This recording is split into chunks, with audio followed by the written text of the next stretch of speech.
संस्था बनाई है, गैर राजनीतिक की कार्यकारिणी बनाई है और स्वयं को राष्ट्रीय अध्यक्ष घोषित कर दिया। मेरी गाड़ी के आगे लाल प्लेट लगा दी कि मैं राष्ट्रीय अध्यक्ष हूं। अब मैं करता क्या हूं ये किसी को पता नहीं है। मंच पर जब जाता हूं मुझे माला मिलती है, साफा मिलती है और रसीद बुक लेकर जाता हूं तो चंदा मिलता है। तो ये चीजें बंद होनी चाहिए। हम जैसे अध्यक्षों का बहिष्कार होना चाहिए।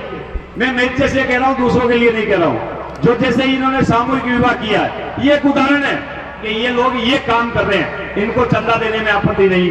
कुछ लोग मंदिर बना रहे हैं, तो हमें अगर पता है कि वहां मंदिर बन रहा है तो मंदिर को पैसा देने में कोई आपत्ति नहीं। कुछ लोग छात्रावास बना रहे हैं, हमें पता है कि वो छात्रावास बना रहे हैं, हमें वहां पैसा देने में कोई आदत नहीं। लेकिन हम जैसे लोग बड़ी गाड़ी मेंटेन करते हैं, एसी में सोते हैं, एसी में बैठते हैं, बड़ी बड़ी बातें करते हैं, ड्रेस भी 5,000 रुपए की पहनती हैं, जूते भी 10,000 रुपए के पहनते हैं और समाज में आके कहते हैं हमें सहयोग करो। अरे भाई, जब तू इतना बड़ा आदमी है फिर समाज से सहयोग किस बात का ले रहा है, क्यों ले रहा है, किस लिए ले रहा है, ये जब तक हमें पता नहीं होगा। भाई मैं तो मांगूंगा जब समाज के लोग मुझे पैसा देंगे, मुझे क्या तकलीफ है, मैं तो एक नई गाड़ी और लेकर आऊंगा। क्यों? कि मुझे पता है, देखो बुरा मत मानना, हाथ जोड़ के माफी चाहता हूं, जब तक बेवकूफ आदमी समाज में रहेगा वैसे हम जैसे अध्यक्ष फलते और फलते रहेंगे और समाज यही गुमराह होता रहेगा। समाज को अब जरूरत है सच्चे क्रांतिकारियों की, जो समाज के लिए सड़क पर पुलिस प्रशासन से, नेताओं से लड़ सके, उनके सामने टॉप टू टेबल बात कर सके। लेकिन हम लोग डरते हैं। हमारी, मैं आपको कहता हूं कि ऐसी होती है, पेंच पीली हो जाती है जब हमें सामने एक तारे वाला पुलिस वाला दिखता है, 2 तारे वाला, 3 तारे वाला, और अगर स्तंभ दिख जाए तो हम तो घर में भाग जाते हैं। सोशल मीडिया पर, माइक पर बड़ी बड़ी बातें करने में कोई नहीं रोकता, मैं यहां कितनी भी बड़ी बातें कर लूं, लेकिन जब आपके घर में दुख और तकलीफ होता तब आप मुझे कॉल करते हो, नारायण जी यार आपने उस दिन भाषण दिया था, आप आए क्यों नहीं? अरे यार मेरे तो घर में काम हो गया। तो समझ जाओ मैं दलाली करने आया था। और जिस दिन आप मुझे कॉल करो और जिस दिन आपको जरूरत हो मैं आपकी सेवा में हाजिर हो जाऊं, तो समझ लीजिए समाज का सही नेता वही है, नहीं तो केवल दलाली है। समाज में उचित है, सबसे पहला हमें सक्षम जातियों से सीखने को मिलता है।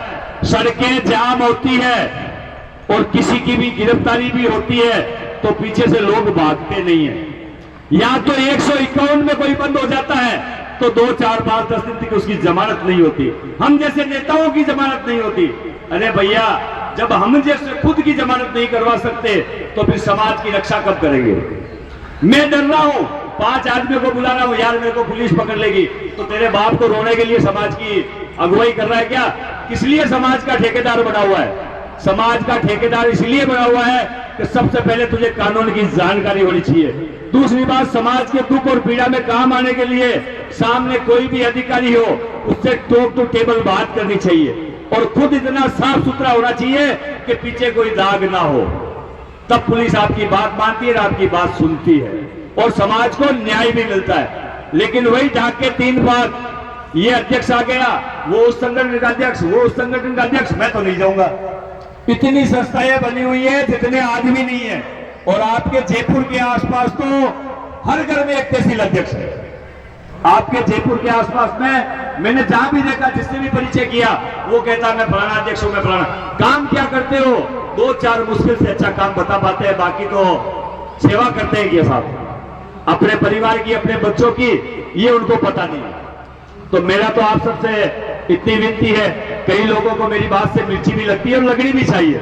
जागृति 2 प्रकार की होती है, एक मेरा विरोध करके भी मेरा नाम होता है तो वो जागृति मानता हूं, एक मेरा समर्थन करके भी कोई करता है तो जागृति मानता हूं। जहां दुख हो, पीड़ा हो और समाज अगर सड़क पर संघर्ष करता हो तो बिना सोचे समझे, बिना अपनी नाम की परवाह किए उसके पीछे खड़े हो जाओ, चाहे वो कोई भी संगठन हो, कोई भी संस्था हो, चाहे कोई भी इंसान हो। बस इतना ध्यान रखें कि वो कहा जाकर के कोई दलाली ना। जब आप लोग, आम नागरिक जिस दिन समझदार हो गया उस दिन हम जैसे ठेकेदारों की दुकानें बंद हो जाएगी। मैं पुनः एक बार प्रजापति विकास सेवा संस्थान जिन्होंने मुझे यहाँ बुलाया, मान सम्मान दिया, उसके लिए कोटि कोटि धन्यवाद देता हूं। और एक विशेष बात, शिक्षा पर अपने बड़ी बड़ी बातें करते हैं। मैंने अभी थोड़े दिन पहले एक बाड़मेर की बच्ची थी जो 10वीं में 92% लेकर आई थी, 12वीं में 100 में 100 लेकर आई थी। कितने? 12वीं क्लास में 100 में से 100 नंबर लेकर आई थी। मैंने उस पोस्ट को डाला था, इस बच्ची को स्कूल में फीस की जरूरत है और ये जयपुर पढ़ना चाहती है। आप मानेंगे किसी ने भी बोल करके ये नहीं कहा, कई संस्थाएं कहती है हम बच्चों को पढ़ाते हैं, हम शिक्षा देते हैं, किसी ने कॉल करके नहीं कहा कि इस बच्ची को हमारे यहाँ भेज दो, मैं पढ़ा दूंगा। एक शिव कृपा होटल गुजरात में है, उस बंदे ने मुझे कॉल किया, बोले इस बच्ची के नंबर दो। मैंने उनको नंबर दिया। उस अकेले आदमी ने यहाँ जयपुर में 98,000 की फीस भरी है। तो फिर हम संगठन क्यों बना रहे हैं? हमारे पास उस बच्चे को पढ़ाने के लिए नहीं है। योग्यता क्या होती है? 100 में से 100, इससे ज्यादा योग्यता क्या लोगे आप? तो मैं तो आप सबसे कह रहा हूं, मेरे साथ मेरे छोटे भाई राजू बॉक्सर, राजकुमार जी, विनोद काने जी मेरे साथ आए हैं। उन सबको कोटि कोटि धन्यवाद। एक बार मैं युवाओं से अपील करना चाहता हूं, जो कौम अपने हक अधिकारों के लिए लड़ नहीं सकती उसका मर जाना ही अच्छा है। जो भी कौम, मैं किसी एक जाति की बात नहीं कर रहा हूं, आज सड़कें अगर जाम करोगे तरीके से, कानून से, आपके साथ अगर कुछ गलत होता है तब, मैं ये नहीं कह रहा कि आप आतंकवादी बनो, किसी के साथ गलत करो। आपके घर में आकर आपकी बहन बेटी भाई बाप पिता के माता के साथ में अगर कोई गलत करता है तो खुलकर विरोध करें। और समाज के लोग, खासकर युवा, शाम को रोजाना अगर मोहल्ले में रहते तो आपस में बैठकर चर्चा करें कि समाज आगे कैसे बढ़ेगा।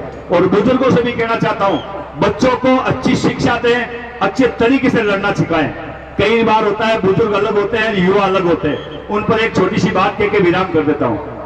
एक जवान आदमी जिसकी शरीर में बहुत ज्यादा ताकत थी, उसको एक दीवार से उस तरफ जाना था, लेकिन दिमाग कम था। उस दीवार से 100 बार टकराया, देखो दीवार तोड़ के चला जाऊंगा। एक बुजुर्ग आदमी कहीं अलग बैठा था, लेकिन उसके घोड़ों में मतलब पांवों में ताकत नहीं थी चलने की। तो फिर उसने उस बच्चे को आवाज मारी कि बेटा आजा, परेशान हो जाएगा, मैं तुझे रास्ता बताता हूं। बेटा काम मानने वाला था, जवानी थी, वो तो नहीं माना। काफी हद तक संघर्ष करने के बाद जब वो फेल होने लगा तब उस बुजुर्ग के पास गया, बोले बताओ रास्ता। कि बेटा मेरे पांवों में ताकत कम है, तू मुझे तेरे कंधे पे बिठा ले और तेरी आंखों पे पट्टी बांध ले और मैं तुझे रास्ता बता। तो वो सही रास्ता दिखा करके उसे उस दीवार के पास पहुंचाया। इसीलिए बुजुर्ग भी जरूरी है और बच्चे भी जरूरी है, लेकिन सच्ची समाज सेवा जरूरी है। धन्यवाद दोस्तों, बोलो श्री हरि माता की। धन्यवाद।